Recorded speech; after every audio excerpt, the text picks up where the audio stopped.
Good. First, thank you so much for joining us today. I know you all took time, a lot of you probably took time out of your work schedules to come learn about social media. And yeah, we appreciate you attending our workshops. And so this, I know some of you were at the last Organizing Academy workshop. So this is our second one, and this will be about social media.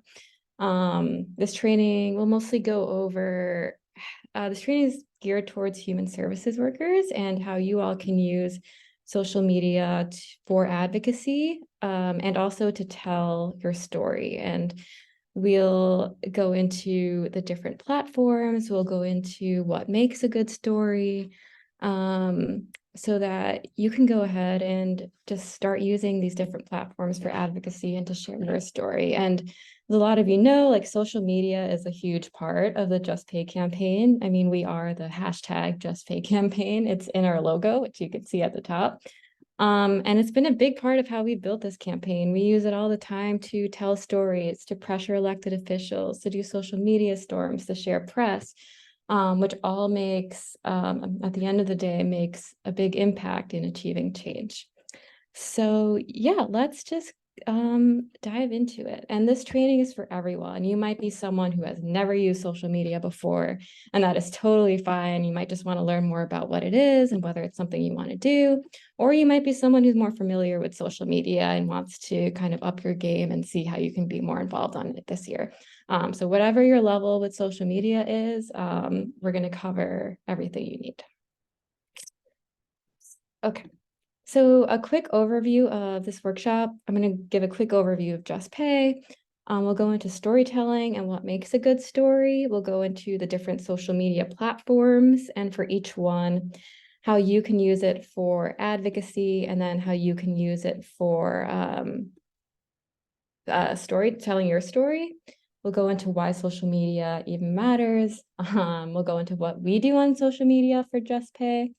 And finally, we'll go into some ways that you can take action. And we do have captioning available. If you enable, if you click show captions at the bottom, there should be an option. We do have that option there if you need live captioning. And we'll also be sharing the recording. We'll make sure that there's captioning options for the recording too. And also a little about me. I haven't mentioned my name. I'm Stephanie. I'm the communications manager at the Human Services Council. We are a coalition of about 180 human services organizations across New York. We're the ones who launched the Just Pay campaign. We currently continue to coordinate the Just Pay campaign. And our goal is to create a more just and equitable human services sector in New York. And the Just Pay campaign is one main way that we're doing that. And a lot of you probably already know this because I'm sure you've all been involved in a lot of our actions, but we are a movement to end government sanctioned poverty wages for city and state contracted human services workers. So we advocate for more funding in the budget and for certain policies that will lift the wages of human services workers. And the Organizing Academy, what key part of the Just Pay campaign is that it centers the stories and voices of human services workers. And the Organizing Academy is one way that we're doing that. And we want to equip you with tools for engaging in organizing and power building with us this year and next year throughout this advocacy season, but also to just use in your everyday life. Maybe there are other advocacy initiatives you're involved with. These skills are obviously also very transferable to those. So yeah. So first, I want to get a quick check on how people feel about social media here, how often you use it. So if you could drop a number in the chat that you think best describes how you feel about social media right now, that would be great. You might love it. Maybe you use it all the time. You doom scroll every night. Maybe you like it. Maybe you're don't really have an opinion on it. Maybe you think it's silly. Maybe you really hate it and think it's weird, but in which case, thank you for joining this. Okay, one. Okay, we have a lot of ones and twos, some threes. Anyone else want to weigh in? You can just drop a number in the chat. Hi, Kate. We know you like social media. Um, okay. Okay, so it seems like everyone for the most part is somewhat supportive of social media and would want to be more involved. So that's good to know. And what platforms do you all use? And again, this doesn't have to be like for your organization. This can just be what you use in your everyday life to keep up with your friends, like your family, keep up with news. Like you can just drop whatever platforms that you use in the chat. There's another platform that's not up here. You can also drop that in the chat. Everything except TikTok. Okay. Um, who else? We got a few people. Instagram, Facebook, LinkedIn. Great. Um, anyone else want to just drop it in the chat? All except Threads. Yes, Threads is pretty new. YouTube and Reddit. No, those are also good ones. Yeah, we also do have a YouTube channel where we keep some videos. Can you say that again? Yes, Reddit. I also love Reddit. Those are also okay, cool. Instagram. Great. Okay. Great. So let's go on. So before we go into the different platforms and how to use them to tell your story, we're going to go into, what makes a good story in the first place. So a lot of people, I'm sure you've all at some point in your life heard a really good story. It might have been a family member, it might have been like a politician, it might have been an influencer, maybe you saw on social media. Maybe if you could take a minute now just to think about like what in your experience has made a story just sound good to you. You can unmute really quickly or you could drop it in the chat. But what do you think are elements of just a good story that you've heard? Uh, where's chat? Here you go. Anyone want to weigh in? Details and make it relatable. I love that. It inspires or motivates. Absolutely. Compelling characters, something that engages people and makes them want to read more. These are all really great. Real life examples, conflict. Oh my gosh, yes, keep this coming. Brief, visuals, engaging, a captivating plot. Yes, these are all really important. And these are all basically what was on my next slide. So first I said a clear introduction. I mean, when you're telling your story about maybe how you got into human services or why you fight for just pay. People want to know who you are. They want to know your name, where you work for, what you do.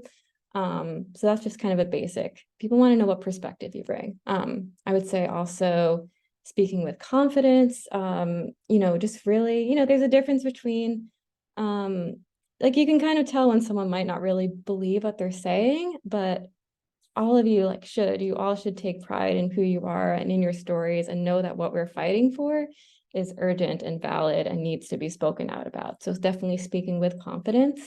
It should have some kind of structure to it. That might be chronological. Maybe you'll start out like talking about just pay, then go into your story and then like tie it back at the end. There are different ways to structure a story, but it should have some kind of flow because if you go all over the place, sometimes you might lose people. And the second part, personal details, is what a lot of you are saying in the chat. Yeah, the little details are the intimate details are really what holds a story together and keeps people captivated.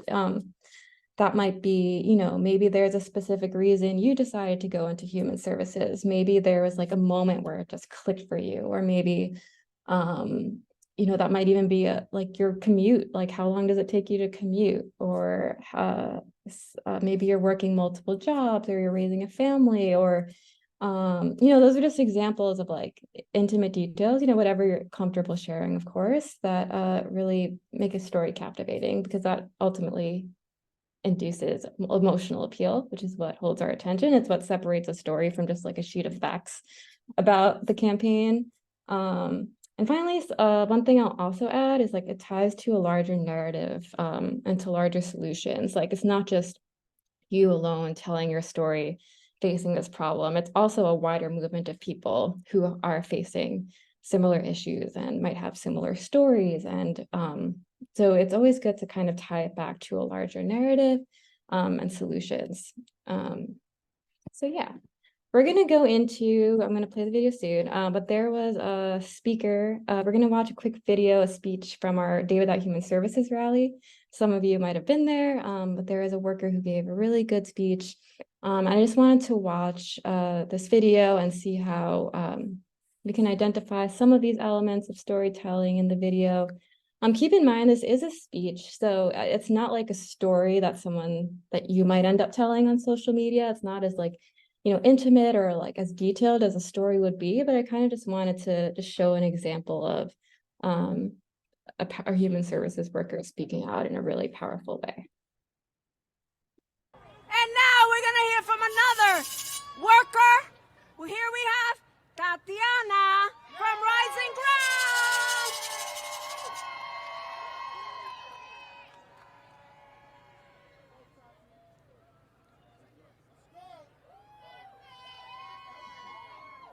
Good morning, everybody. Before I start my speech, I just want to say, Mayor Adams, we voted for you. It's time for you to take care of your essential workers. Shout out to Rising Ground. I got my whole cookie with me. Yeah. All right. Hello, my name is Tatiana Stewart. I'm a full-time youth counselor for justice for families and children at Rising Ground in Brooklyn, and a part-time youth development counselor at Good Shepherd Services. My clients are students, and many of them have behavior issues.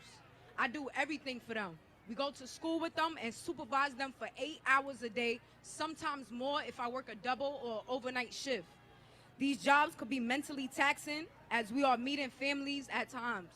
On their worst days, it is work that I love to do for my community. I believe in my community and the resources that programs like these bring to families. It seems like the city of New York does not. I love this work, but it is mentally and physically challenging, especially working 2 jobs in the same field. My students will not get by without me and my coworkers. They need us. New York City needs us, but we aren't getting paid like we are important. We aren't getting paid our worth that the city takes credit for. Work that keeps our youth in programs like mine. Work that keeps my youth in programs like mine and work on their schoolwork without being criminalized for existing. We human service workers, We human service workers keep communities robust with resources and safe, yet the city does not grant us the same resources. My colleagues and I struggle with the ability to pay our bills despite having 2 jobs. We also struggle with the lack of mental health support, which leads to further burnout on the workers that love what they do. It is a loss of talent solely based on the administration balancing their budget on the backs of human resource workers. At one of my jobs, I barely make above minimum wage, even though I was there since 2018. I shouldn't have to work more than 1 job in the first place when I worked so hard and for so long hours at my full-time job. I should get paid enough to cover my rent, groceries, and other bills on income from a job that's paid by government contracts. The cost of everything in New York City is going up, but our pay is not. This needs to be fixed, and it needs to be fixed now. The elected officials who we put in office need to do right by the human services sector. We need a full COLA to keep up with skyrocketing costs of living, and we need them to pay our contracts on time. Pay us fairly, or there will be no one left to do this work. This day. Okay, we can stop it there. But I just wanted to, now that you've watched that, you can drop it in the chat or you can unmute, just kind of talk about the video, what you noticed, what stood out to you, how did it make you feel? And are there details that, if this was a story that was on social media that, could have been included or that you would have liked to hear more of?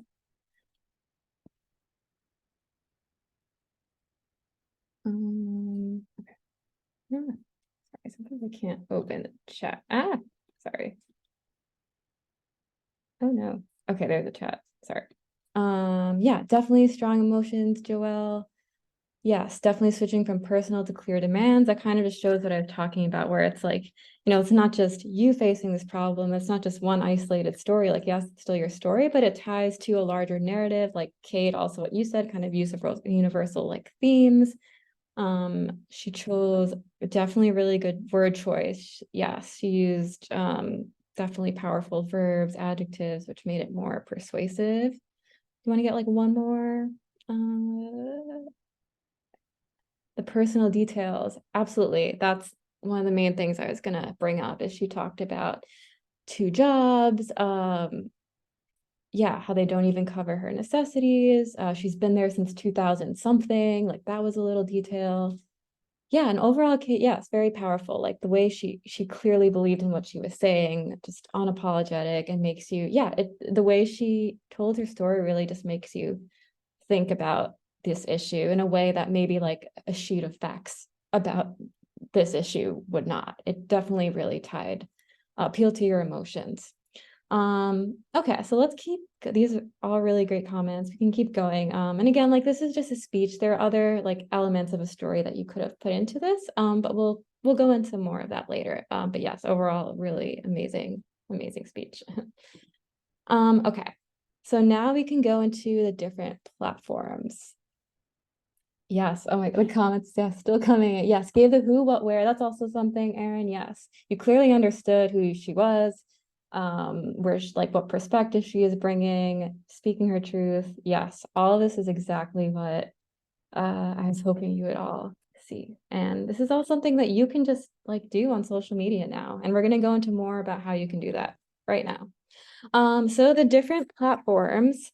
So these are the platforms we're going to cover. I know some of you mentioned a few others, which are like YouTube, Reddit, which are also LinkedIn, which are also, you know, all just really great platforms. I found that these are kind of the most helpful for advocacy.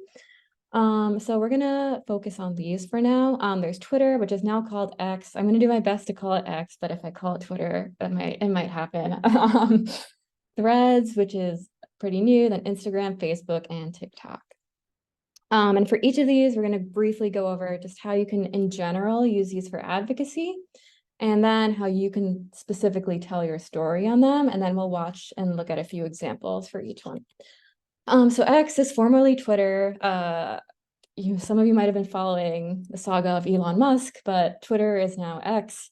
And he was basically not doing a good job of running Twitter and still isn't. And Facebook, or Meta now, was like, we're going to create a better platform, and created Threads.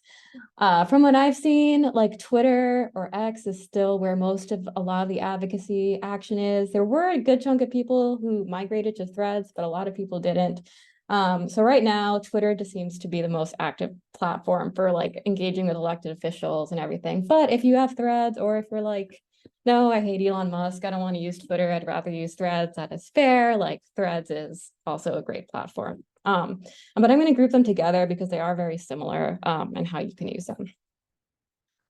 So one, at the most basic level, you can, these platforms are for posting photos and capture photos and videos. You can use them to just to show people the actions you are at. Maybe if we hold a rally, or if we hold a call-in or email day, or if you have a conversation with your council member, snap a photo. Everything that we're going to be talking about can be done on your phone, and it's super easy. And post it. And some just tips: try to use the hashtag JustPay, because that's what we're all drawing attention to. Videos tend to draw more engagement than photos, but photos are also still great. You can tag and mention up to 10 elected officials or organizations to get more visibility. I can show you really quickly what that looks like. You can also do things like add your location, add alt text, which is good for accessibility for people who might not be able to see the image too well. So I will really quickly pull up Twitter. Can you all see the screen that says Twitter? Like, yeah, okay. Cool. So I just uploaded, this is HSC's Twitter. I just uploaded kind of a sample image. So to tag people, as like I said, tagging and mentioning people that might be elected officials, maybe your organization, maybe even your colleague, or is a big way to get engagement, because if someone is tagged or mentioned in a tweet, there's a better chance that that will also appear on that person's feed. And then maybe that tweet will get a retweet or a like, and that'll just, get more people to view it. So to tag people, you can tag up to 10 people. So let's say this is a photo you want to post from our rally and you want to let maybe the mayor know, that we did this. You can tag the mayor, maybe you can tag your mine is Tiffany Caban. If you want your council member to know that this is an issue you're facing and that you were at this rally, you can tag them. If you wanted to, I know this organization has a sign from MMCC, which is one of our members. Maybe you work there and you want to tag them. So you can tag up to 10 people. All of that draws engagement. And then if you want to mention people, mentioning is something you do in the captions. That's where you add like the @ sign. So maybe you want to see like at New York City Mayor, give us just pay. And then you can tag, your council member, you can tag. So anyway, that's just to show you a little bit about how to tag and mention people. Because yeah, I mean, if you post a photo or a video of an action, and you don't tag them, or like, that's okay. Like that still draws attention. But if you do tag your council member and like you tell them you're a constituent, like that's even better because that actually gets elected officials to say, oh, like this is an issue, this is an event, an action that happened, maybe I should pay attention to this. And then if a lot of people tag them and mention them and things about just pay, that kind of moves the needle and helps them really focus it. And my colleague Marianella is here. She's always said how much elected officials, especially back when she was working for the state, like really check their Twitter a lot and check their social media. So they do care. You can also add your location, and you can add alt text here. But yeah, so that's just a quick overview. Let's just go back into the presentation. Okay. I know. Okay. And also remember to just check your own feed, even if you're not tweeting or actively tweeting something. If you scroll through, there are a lot of things that you can retweet or quote tweet or like from people in your circles. Okay. Oops. Sorry. Okay. Again, another way to use it is pressure elected officials. They check Twitter a lot. Be sure to mention and tag them. Here are just a couple of examples. One of many examples we had from last advocacy season where we got a lot of our members to tweet at their council member, to tweet at the mayor. So yeah, on the flip side, we also want to make sure we thank them. So, thanking them on social media. They love positive attention. They love like people, knowing that they're appreciated. So, if you ever meet with a council member or a state legislator, maybe if we go to Albany again, if you meet with them, be sure to like snap a selfie, tag them, and thank them for meeting. And again, there are some examples on the right. And another way is to use X for advocacy, is to use HSC social media toolkits. So all throughout advocacy season last year, we created a lot of social media toolkits where it's literally just a Google Doc with, here are some sample tweets, send them throughout the week, or everyone try to tweet this at 11 a.m. Make sure you tag these handles. And that way we're all generating a momentum around our hashtag, around a certain event or like at the same time. And in doing that, that increases the chances that Just Pay will trend on Twitter, which we got it to during the Day Without Human Services. And that just, yeah, it allows us to all just be unified at one message at one time and draw attention to our issue. Okay, so how do you tell your story specifically? So those are some of the ways you can use it for advocacy. So how do you use it to tell your story? One way is through video. You can just record yourself. Twitter can be either portrait or landscape mode. Either way is fine. Just sharing your story. The video length, we'll go into that actually. Yeah. And when you do post a video, make sure you use the hashtag JustPay. Be sure to mention like the handles of your legislators. That way they'll know like, hey, like you can say, I'm a constituent in your district. This is what I'm experiencing right now. And they'll be able to see that. The video length on Twitter is up to 140 seconds, which is pretty short. So if you're finding it hard to like film a video in that length of time or keep it short, there's another way to tell your story, and that's through threads. This isn't Threads, the platform. It's something they were called tweet threads, and then Twitter isn't Twitter anymore. So, but it's still called threads. But it's a written way of sharing your story while staying with the 280 character count on Twitter. So I'm going to show you an example, but basically all you have to do is publish a first tweet, kind of introducing your story. It's always good to start off with something that hooks people, much like Tatiana did in her, her speech. It might be like, hey, I'm a human services worker. I make this much money and even though I provide these services, or it doesn't have to be that, but like something that'll get people like, oh, like what's the rest of the story about?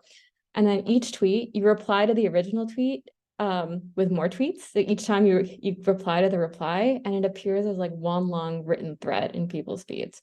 So this is just an example of a thread. This is from our Albany Advocacy Day. This isn't a story, but this is what a thread looks like.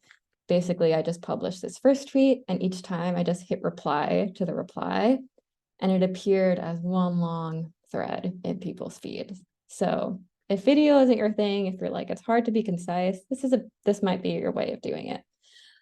Okay, cool. So does anyone have any questions before we move on about X or threads, or feel free to unmute if that's easier, or you can drop any questions in the chat.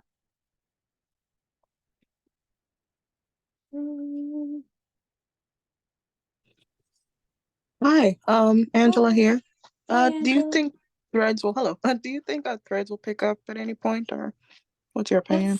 That's such a good question. And I wonder about that all the time. Because when it first launched, I was so excited. I was like, wow, there's this platform that isn't Twitter that looks exactly like Twitter. And then slowly you just kind of realize like not a lot of people actually really migrated to it. And now for us, at least, it's kind of this platform that whatever I post on Twitter, I'm like, okay, I'll just post it on threads. Like we definitely have way more engagement on Twitter than on threads.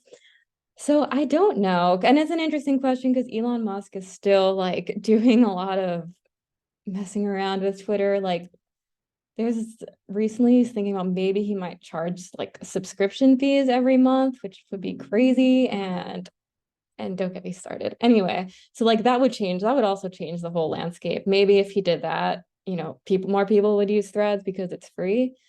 So I don't know. And like, yeah, we're also just kind of playing it by ear and trying to like keep up with the news on what's the latest with Twitter. But at the moment, Twitter, it still seems to be like Threads is never quite a full replacement for Twitter.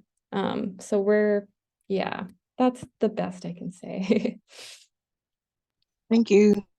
Yep. Yeah, same with you. Yeah. Okay. Well, if no one has any other questions, I mean, you can always I'll take a pause after each section if anyone has questions, or you can keep dropping them in the chat. Let's go to Instagram and Facebook. I'm also going to group these together.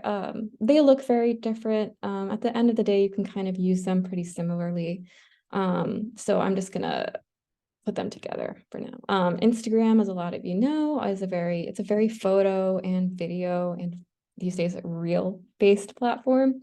And Facebook, is also people post photos and videos a lot on Facebook too, but it's also a little more for news and creating private groups and all messaging people and stuff. But yes, Instagram is one of our main platforms, and we definitely see a lot of activity on that. So how do we use these platforms in general for advocacy? Again, you can just post photos and videos of actions, much like we talked about for Twitter. Once again, be sure to tag and mention electeds and organizations. Most electeds are also on Facebook and Instagram, so you can still do that.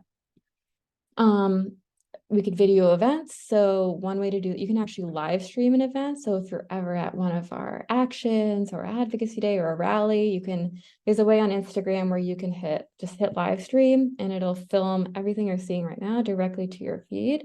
And you can tell people where you are and all of that. Or you can just like film short clips. And this is kind of the big point I wanted to make. Like it's so easy to just post on social media from your phone these days. You can just, if you're like pan the room, or if there's someone speaking, just take a short clip of them, and you can kind of lace them all together in your Instagram stories. You can post them all at once on your feed. But here's an example. for those of you who are maybe not as familiar with posting to Instagram, of what this kind of looks like. So this was an action we held in May where we slept outside City Hall. I'm just gonna, yeah. So as you can see, this is what it looks like when you add like other people's posts or other organizations' posts to your stories. It all just kind of links together. This is, yeah.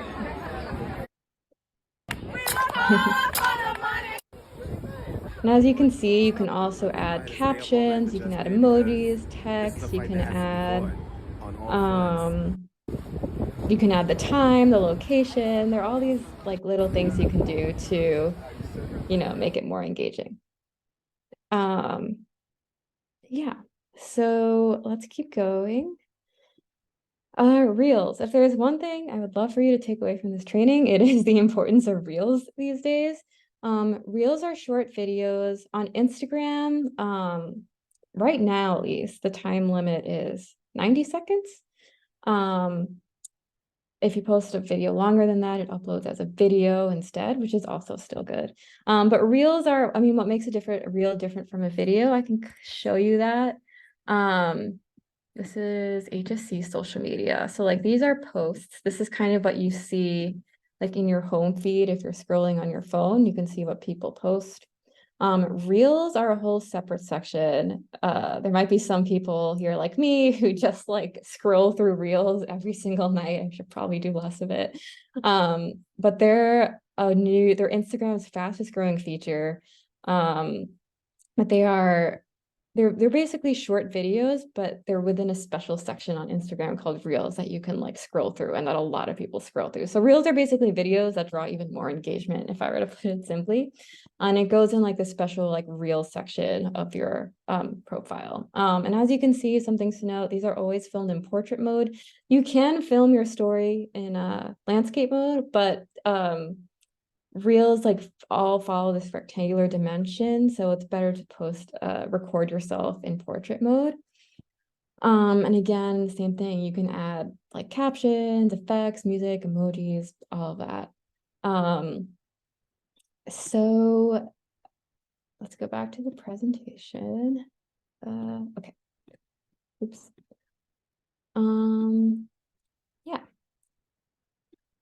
So here are just some quick examples of just to show you how simple and quick it can be to create your own reel the next time you're at one of our actions, or if you want to tell your story. Here's some quick examples. I know someone from JASA is here, but this is a reel that JASA created from our Day Without Human Services. As you can see, all they did was just like film the whole line, speed it up, and add some music. So that's one thing that you can just do. Here's a reel I created, and you can see that this is actually on TikTok, which is another thing. Like if you tell your story on TikTok, or if you like post an action or film an action to TikTok, chances you can also put it on Instagram. Like I found that a lot of things that you put on TikTok can be on Instagram and vice versa, as long as they're videos and in portrait mode. So yes, this is another example of a reel that I created when we stayed up all night at City Hall. All of these were just on my phone. I just filmed like quick like pans of the area, tried to like find some fun moments, and maybe it took a half hour. I linked them all together, put some music, added some effects, all straight from the TikTok app. Anyway, so we'll stop it there. And then here's a reel of just a worker speaking at our Day Without Human Services rally. So again, just a very simple example. The next time you're at a rally and there's someone speaking that you really like, you can easily just video them, add captions, all of that. So those are just some quick examples of reels. And then, so now how to tell your story. So those are some ways you could use reels for advocacy in general. Now, how do you tell your story? I would say there are two ways. One is you can literally just self-record portrait mode, so vertical on your phone, and film yourself. You can get someone else to do it, or you can literally just prop it and film yourself. Like a video, the kind of content that performs well these days is all just very, very simple. Or you can also record yourself, but also take additional footage kind of showing us a day in your life. Or, just get creative. Maybe your commute to work, maybe you like doing your paperwork, or, whatever it is that you do every day.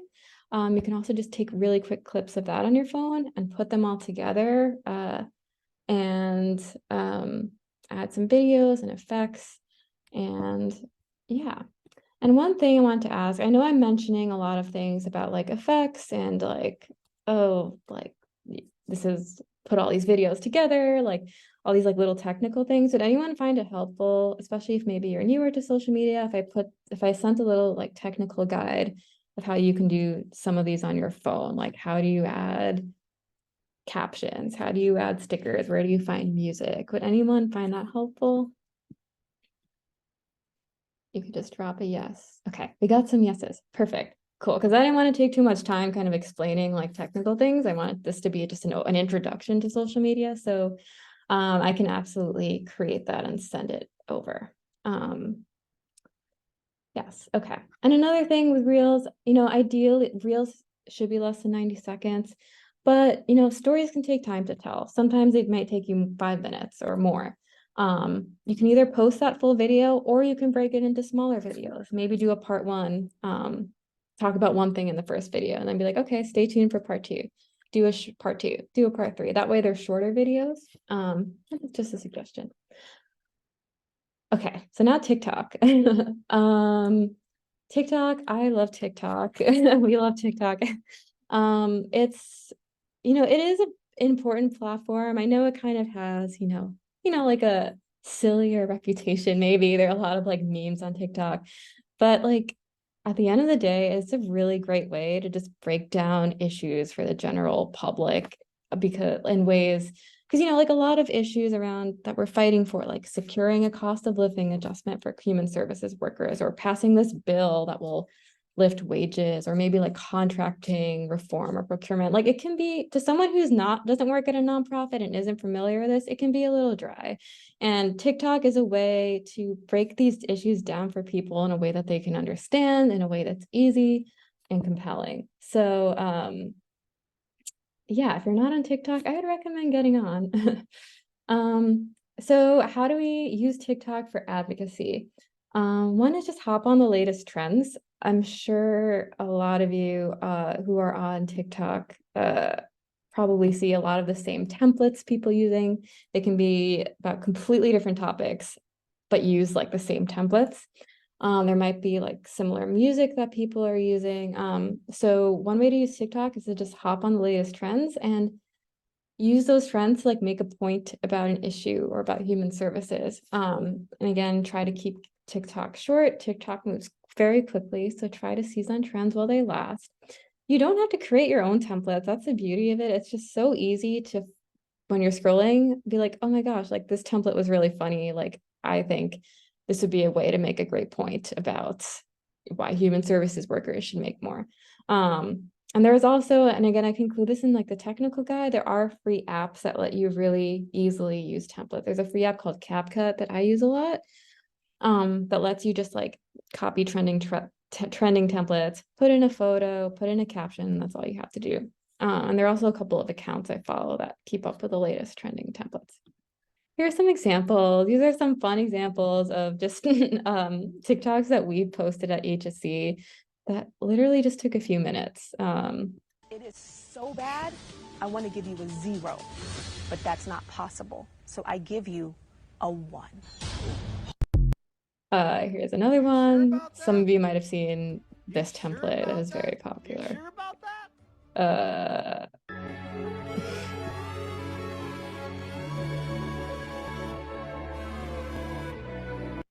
And then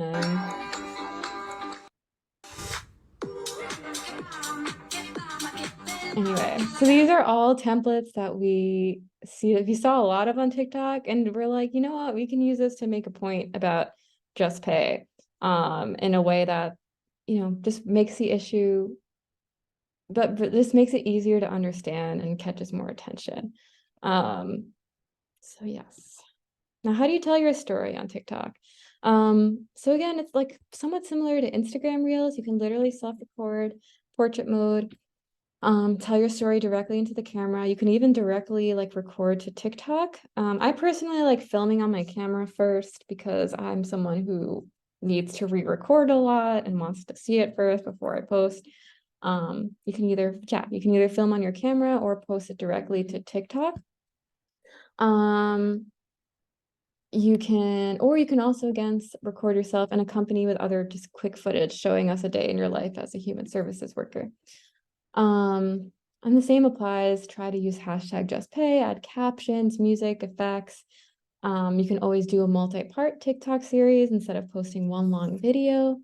And yeah, so before we go on, we're gonna watch, I found a couple of examples that I really liked of people telling their stories like on their own, just grabbing their phone and telling their stories for different advocacy campaigns. These aren't just pay examples, but they're ones that I thought would be good to show. Before we go into the examples, I wanted to take a pause and see if anyone had any questions about Reels or TikToks or how to use them, how to tell your story on them. You can either unmute or drop them in the chat.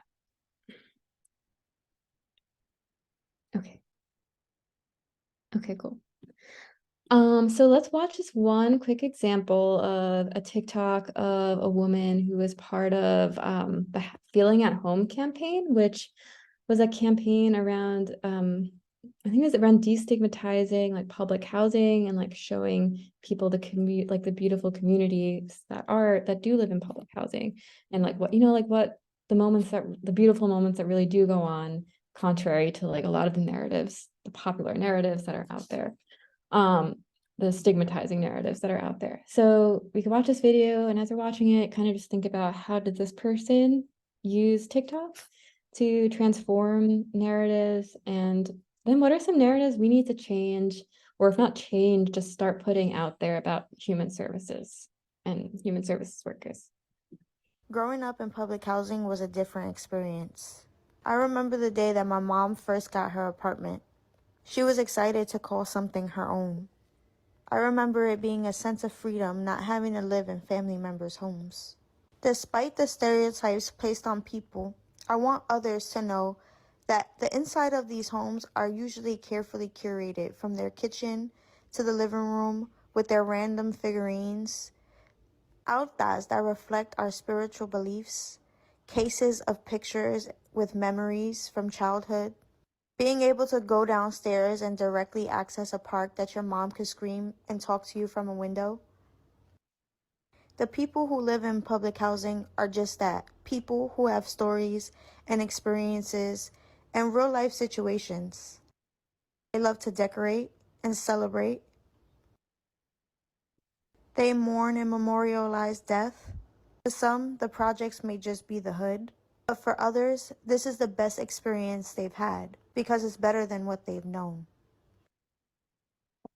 Growing up in So what were people's thoughts on that? How did this change narratives? Any thoughts on this and whether or not you thought it was effective? You can unmute or drop anything in the chat.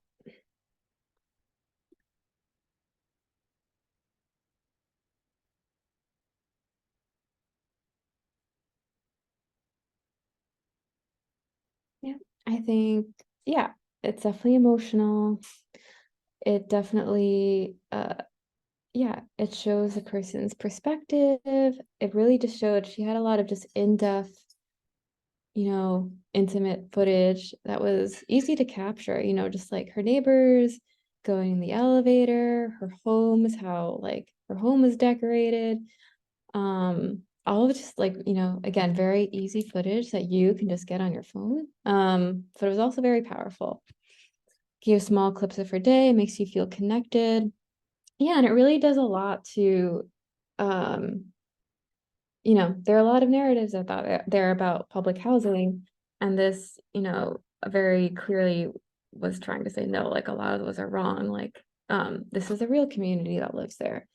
And so this is an example of just, yeah, how someone used TikTok. I don't think she's like a communications expert or anything. She's just someone who wanted to pick up her phone and make a difference and, change the narrative around public housing. And she was able to do that really simply and very effectively.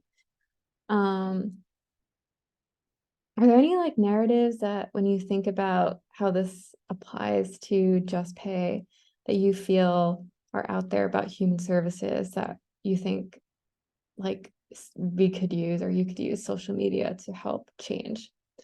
Or is there any like narratives that just aren't even out there yet that you think you could see social media being used to change or put out there? You can unmute or put it in the chat.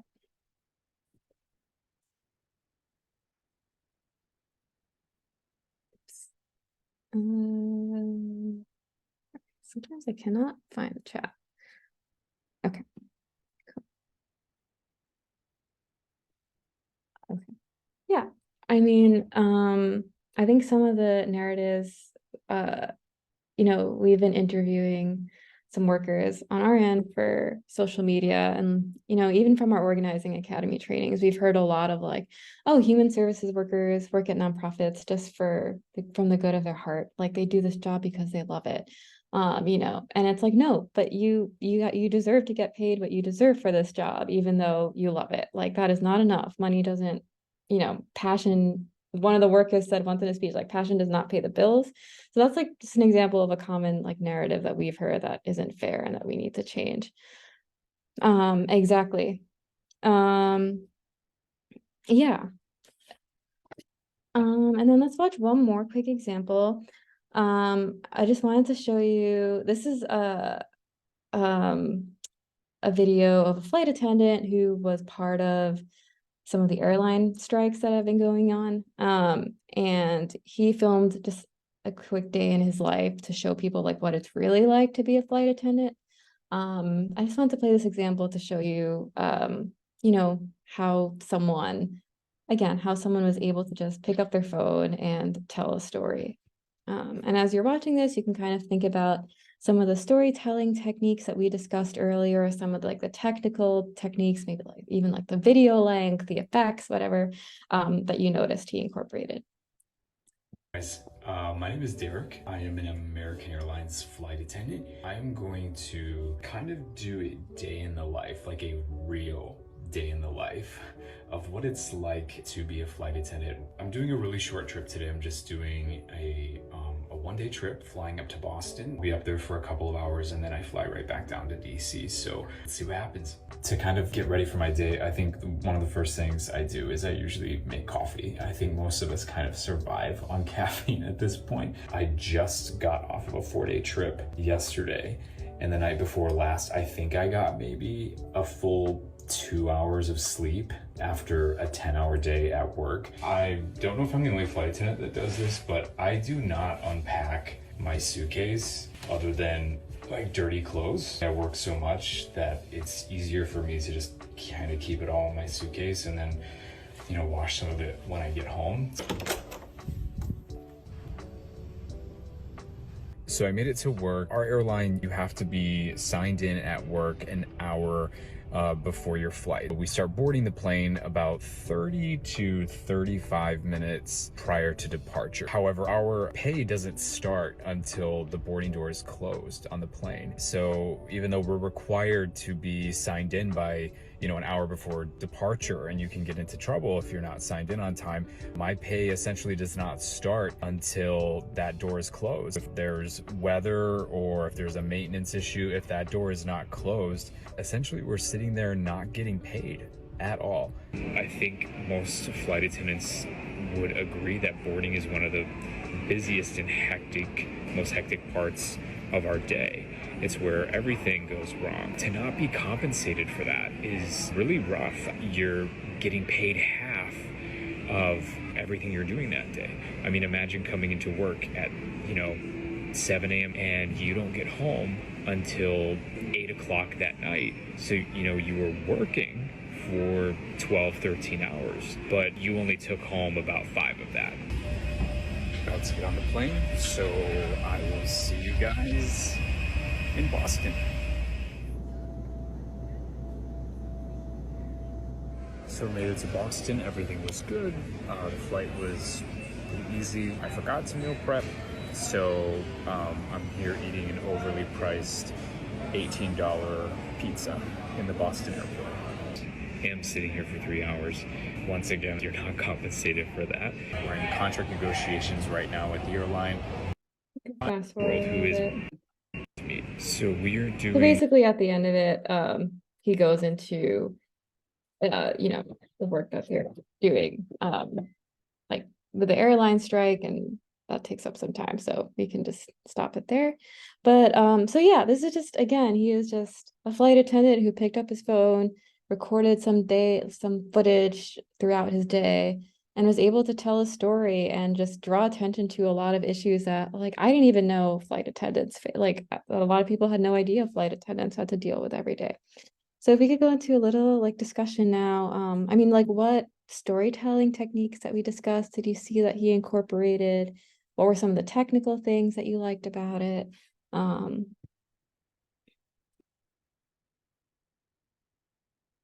It really was an eye opener. Yeah, the part about how they're not getting paid until the doors close was crazy to me. Um, you can unmute or put it in the chat. I know some things I noticed was, again, just the simplicity of it. The clips are really quick. Yeah, the popularization of the day in my lifestyle of Reel, it definitely is a popular, this is from Shelby, a popular style of telling a story. Yes, definitely visually interesting. Effective. He showed different scenes with different clips, and instead of just talking into the camera about it. Absolutely. He also, yeah, again, like the little like intimate details that we talked about that really make a story compelling. It definitely, you know, tied to emotions. There were captions. I don't know, people probably noticed that. Music. And yeah, so I just wanted to show this as an example of, you know, a story that like maybe you could tell on social media just with your phone. And yeah, and a lot of like some of the technical things he did, which are pretty simple, I can put in a guide of like, you know, how to add captions, how to put clips together. Yes. And one thing I wanted to go, so does anyone have any questions before we go a little into hashtags? Yes, he didn't thrust his emotions. He gave each person time to like feel on their own. Yeah, that's also true. Yeah. He, you know, wasn't really telling people how they should feel, like, oh, you should feel this way or you should do this. Like just simply by telling his story and what he does every day, um, that automatically just made you feel like surprised and like you were with him. So that is also a good point. Okay. So some hashtag suggestions. For people who aren't familiar with hashtags, I mean, hashtags are a way to just draw support, like to draw momentum around like one term, like one word, one movement. In this case, it's just pay. And so when people see the hashtag just pay, like they can click on it and see like all the tweets, all the posts that mention just pay. If you use like hashtag human services talk, someone can click on that and see like all the TikToks related to human services if they're interested in human services. It's a way to appeal to like, you know, like different like niche like groups that are interested in specific topics.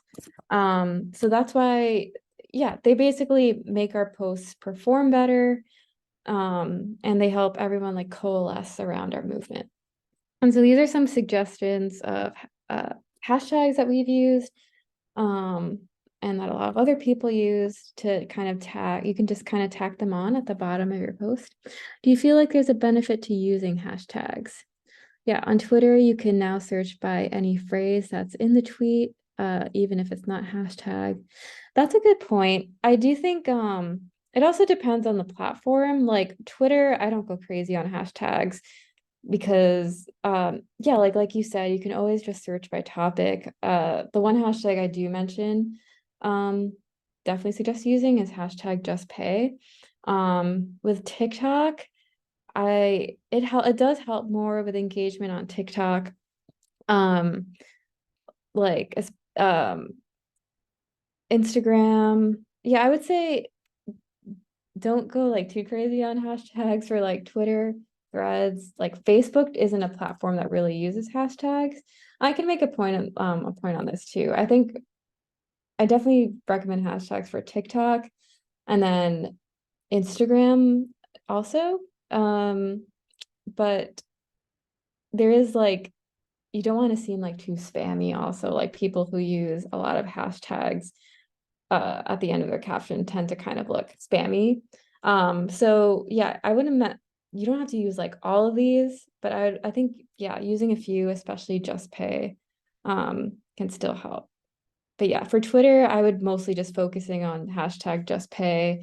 We've also used hashtag Fund the Cola a lot on Twitter, just because that's like kind of what we were demanding last year. On our Day Without Human Services, we used hashtag Day Without Human Services. And then whereas like on TikTok and Instagram, we can be a little bit more liberal with them. So, but yes, that's a good question. Yeah, that's a good point. Let me actually, when I send this PowerPoint back, I can add a note about that. I think it's better to treat these as like, don't just paste all of these into your captioning because it does look kind of spammy and it doesn't, at some point, like using like 10, 12 hashtags isn't gonna benefit you, but yes, using at least a few still helps. So I will add that note to this slide. Yep. Hi. Oh, did someone have a question? Sorry, I couldn't see who was talking. Is it Tyrone who's talking? What? Hello? My bad. I'm sorry. Hi. No, you're good. I'm sorry. I had Oh, okay, that wasn't a question. Okay. accident. Okay, cool. Um, okay. Any other questions? Okay. So why does this all matter in achieving policy change? How does posting to social media help move the needle in achieving actual like funding or policies that we're supporting? And social media it's one of many tools that we have kind of in our toolbox of advocacy actions. And so it's one of many tools that ultimately help us get us to change. It's not the only tool. It's not like the deal breaking tool, but it is an important one. And we have there's social media, there's letter writing, there's visiting your council member, there's making calls, going to rallies. All of these are like tools that all just kind of work together to achieve change. And yeah, social media is an option for one way you can engage with this campaign.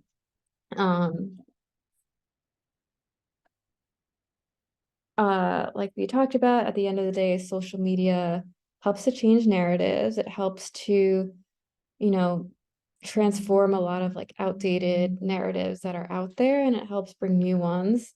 It helps raise awareness. It helps with engaging and pressuring and thanking elected officials. And these are all things that help us achieve change.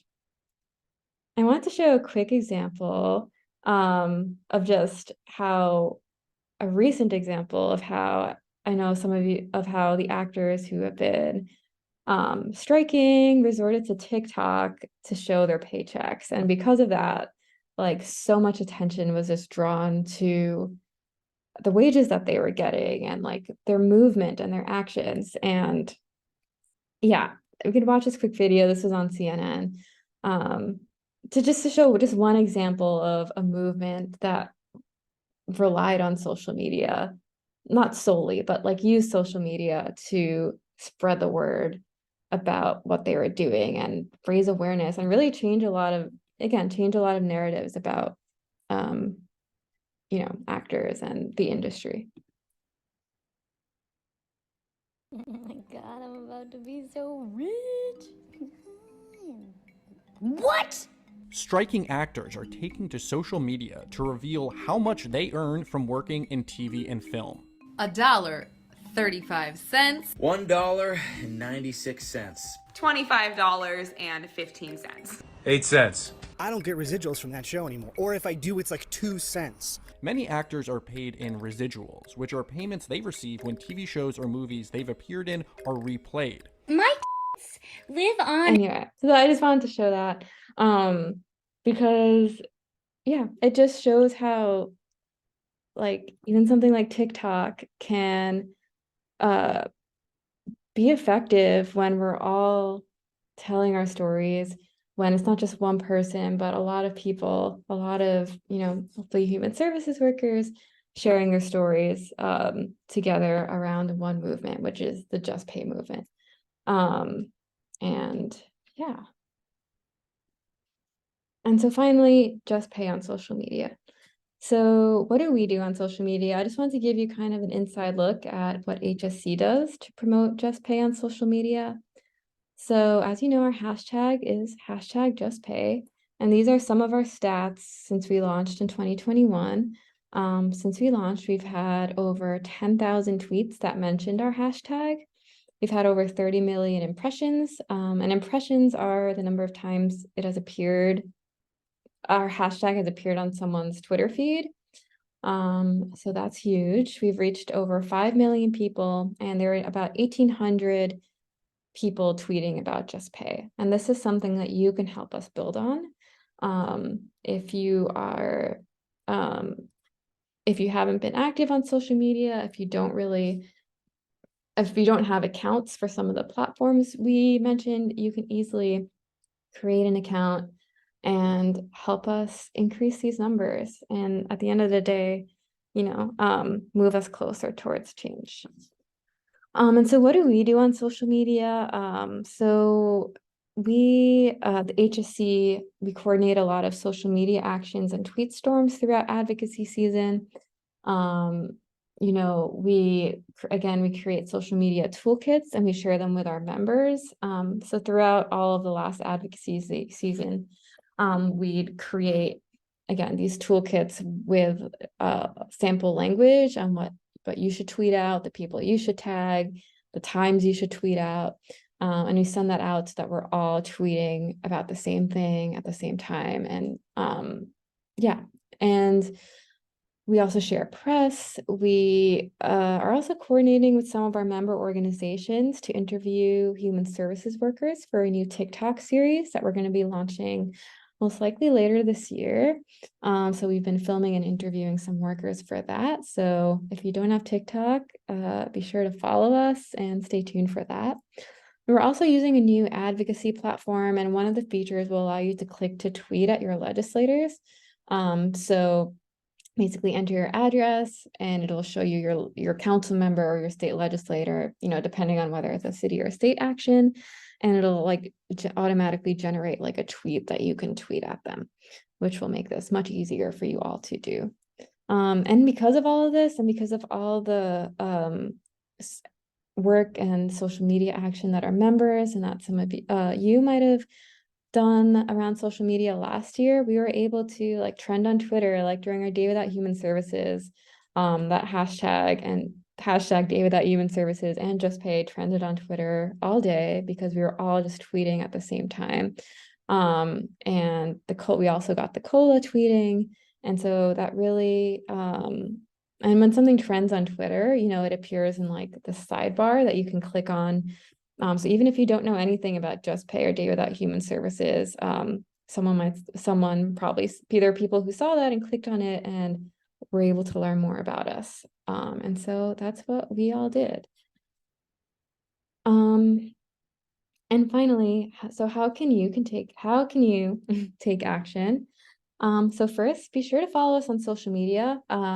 So follow HSC on social media. We're the ones, there's no Just Pay handle. It's HSC, and we do all the content around Just Pay. So if you want to keep up with Just Pay, follow HSC. We're on X, we're on Threads, Instagram, Facebook, TikTok, and LinkedIn. Or if you don't have any of these accounts, or maybe you learned about a platform today that, appeal to you, that you want to learn more, that you want to get on, you can go ahead and create your any of those accounts. We are putting together a new, well, we have put together a new social media alert listserv. So, and this is how you can get our social media toolkits and any alerts about content. So, maybe when we have our next action, we're going to need everyone to tweet throughout the week, and we'll send you a toolkit for that. Maybe we'll have like a post that's performing well, or a worker like TikTok interview from our new series that's performing well. But we can ask you to, hey, like this post is performing well, can you reshare it, can you repost it? These are just like quick little alerts that will help you engage with us on social media. So if you want to sign up, there's a QR code, there's the link there. Of course, I'll share all of this after. And finally, you can go ahead and tell your story. You can take all this information that we talked about today and use it to just go ahead and tell your story. That might be a TikTok that you create, that might be a reel that you post on your account. Maybe it'll be a Twitter thread or a video. Just make sure to use hashtag JustPay, and you can tag us and we'll take a look and we might reshare it. And before you do share your story, I do want to be mindful that some organizations have social media policies. Some might be stricter than others, some might be flexible, and be totally fine with you sharing your story. Some might need approval. There are others who might be okay with it as long as you don't say that you're like speaking on behalf of your organization. It all depends on the organization. I suggest checking in with them first, and asking their communications department or person, what are the policies about posting as an employee. And here are some prompts to just help you frame your story. You don't have to answer all these questions. These are just some questions to, again, just to help you develop that structure, that narrative. To kind of pick your brain about what you want to talk about. And of course, I am happy to answer any questions. If you have any questions about how to use any of the platforms or how to create an account, or if you do want to tell your story on social media, but you want some tips or you want someone to look it over or just advice, please feel free to just go ahead and email me. And yeah, does anyone have any questions right now? You can unmute or drop them in the chat.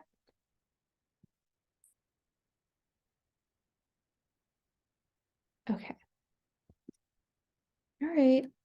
Well, thank you all for coming. We will share the recording and the slides with you later this week. And I will also share the link if you're interested in signing up for the social media alert listserv. And I'll share more of a short technical guide for how you can do some of the things that I mentioned, things like how to add posts to your stories, what are reels, how to add stickers, sound, and all of that. And yeah, thank you all so much for coming. I hope this gave you an overview of social media and hopefully kind of inspired you to think about how you might want to get out there and tell your story. All right.